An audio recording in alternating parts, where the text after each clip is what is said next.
present. You have to learn to. And I want to talk a little bit to you as a person. Okay. As an author.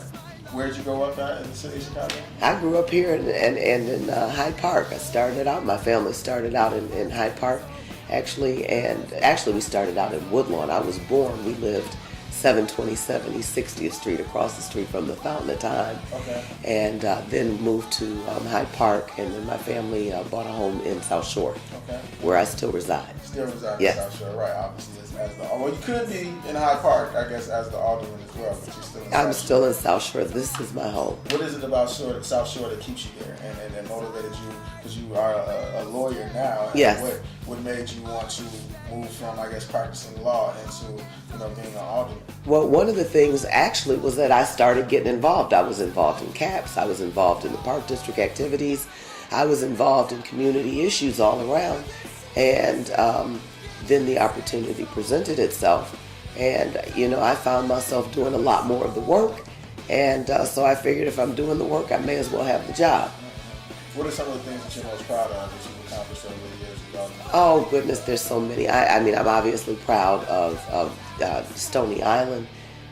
The ability to be able to say, well, I want my streets to look like Roosevelt Road, so go take a picture of the flowers down there and then bring me some flowers up here.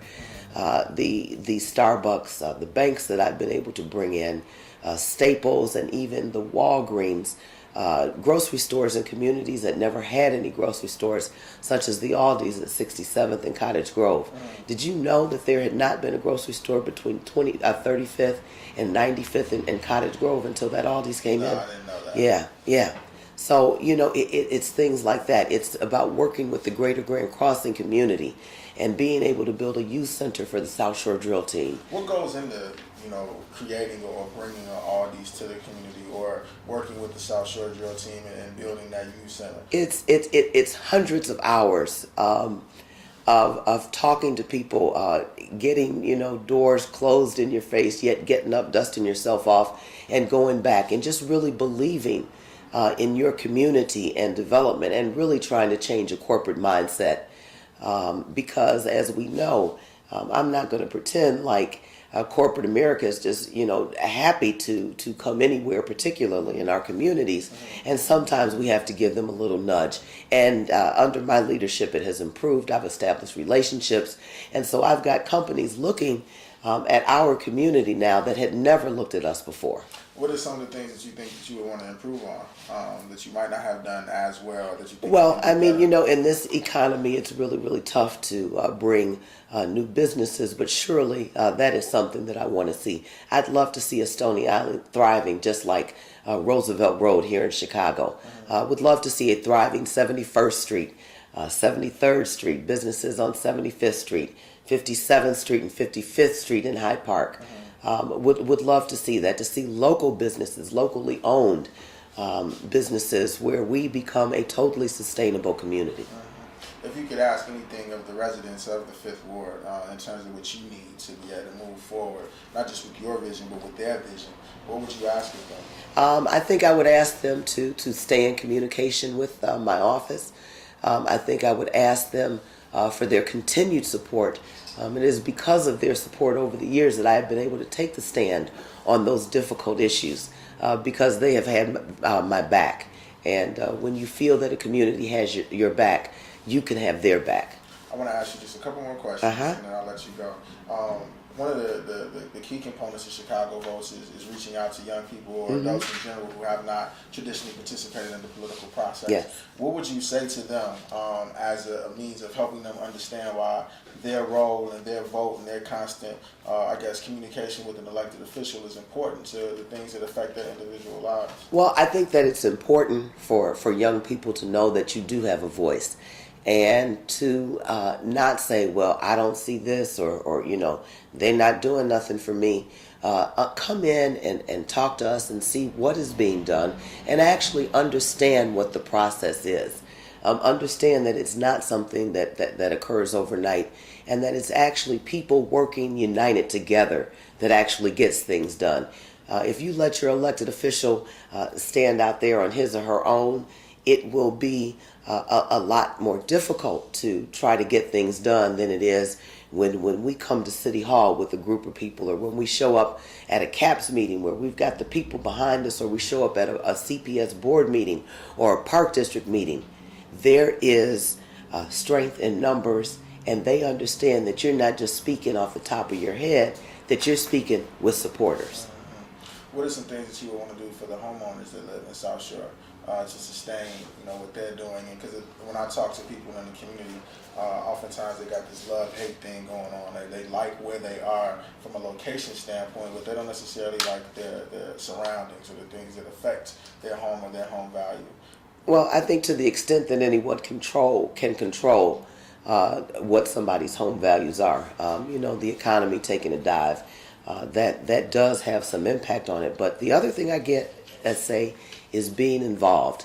And one of the things that I know from some of the neighborhoods that I represent, as well as from some of the suburbs, is that those that have involved communities have a better quality of life. So we can't just come in and say, well, it's okay today, so until I have a problem, then I'm just going to live in my little neck of the woods. You have to be involved. That's the same thing with education. You've got to be involved in your children's education. Don't just send them out the door and expect the school to do all the work. There's some parenting things that need to happen at home, and you need to know what's going on at your child's school, and you need to listen to the teacher as well as your child. But let's not play the blame game. Let's be involved. Let's be active. Let's understand why things happen the way that they do, and then figure out how to make those things be better. One of the things I was going to ask you about is Chicago public school system and the way in which overall statistically it's failing our students. As an alderman sitting on the city council that has control of the school system. Well, actually, city council does not have control of the school system.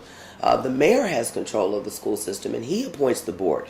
So the council doesn't have any type The of council oversight has no oversight over CPS. Just like we have no oversight over CTA, or we have no oversight over the Park District. And I think that's a misnomer, that people think that the city council actually has something to do with CPS. I think that we should have some control. What can we do to give city council? Well, that's got to happen through the mayor. That's got to happen through the mayor. And is there any type of pressure, any type of actions that could be taken by both the aldermen and or the public that can try to?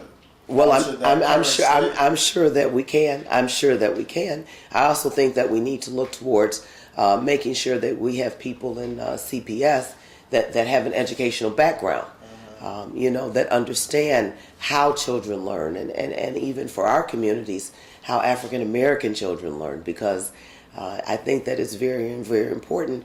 And even though you should have, I think, a mix of, business people from the community, that the person sitting at the top of the seat, at the top, has to have a background in education. Two last questions. Right? Over the years, serving the city council with your colleagues and Mayor Daley, so I'm sure you've had good and no bad experiences. Has there been anything that kind of jumps out in your mind that has really impacted you and impacted the way that you serve as an alderman and work in your community? Well, I think everything impacts it. I mean, I was not a Mayor Daley loyalist, so everything for me was a fight.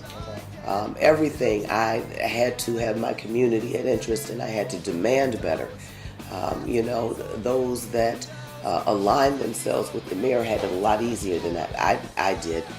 So I don't necessarily take the easiest route. I take the route that is best for my community, and if that means, getting in there and when they had a snow command during the snowstorm, since we're awaiting the blizzard, that meant going down to where snow command and sitting there and making sure that my trucks were in the ward. Driving the ward, I still drive my ward every week.